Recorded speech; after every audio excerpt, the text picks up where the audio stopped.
My name is Dale Zeke from Mott, North Dakota. My son is kind of taking over my operation here. Justin will be the fourth generation on this farm, and Justin has been kind of working with me for all the time, and then he started renting land and really got interested, so he took over and he's got some of it rented and some of it bought.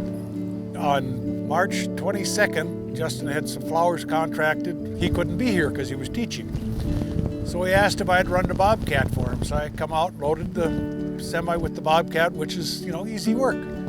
Well, the guy couldn't get the tarp rolled, and I went on the back and was pushing up to help it, and a pin was missing, and it unhooked from the tarp, and I went falling down and happened to land on my feet and broke my femur and my left ankle and left heel, and I was easy chair bound for 3 months because I couldn't put any pressure on either foot to go to bed even, so I slept in my easy chair. And it's slow. I'm still doing physical therapy.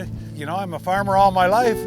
Grew up on the farm, and it's hard when Justin would call and I broke down, how do you fix it? So I was really worried about harvest because he has never run the combine. He likes to run the trucks, and I've been the combiner. My son has worked with Farm Rescue doing some sound for him for some of their banquets, and we've known of Farm Rescue for years, and he never told me till like 2 weeks before harvest was starting, and he said we got the okay and they're going to come over to help.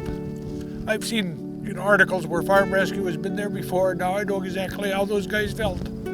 It's amazing. Harvesting our spring wheat, we're not big farmers, and they're going to get close to maybe every acre he owns. So just unbelievable what they've done for us. The best I could have done it, they're doing it just as well. There's no doubt in my mind. They're really dedicated people. It's just a pleasure to kind of watch them work because they're so experienced, so well at it, so well doing it, and it's just amazing to have that kind of volunteer help. And an organization like this that can put it all together to get it done for people. And all of these sponsors on these trucks and pickups and combines have donated. A lot of these names are very familiar to me. All of us around this farming community are just tickled pink to see that they do some of that stuff for these small communities. Farmers in general are pretty independent people. There's help available. Don't be afraid to ask for it. It's tough to do because we are so independent. But it's a godsend. You can sleep better, your mind is so much at more ease when you know you got somebody doing some of the stuff you can. So do not be afraid to ask for help. I thought this was such a good organization when, before Justin decided he was going to farm, I thought that's what I'm going to do. Farmers have a brotherhood that they want to help out the other farmers. So I think that's why it's going over so well.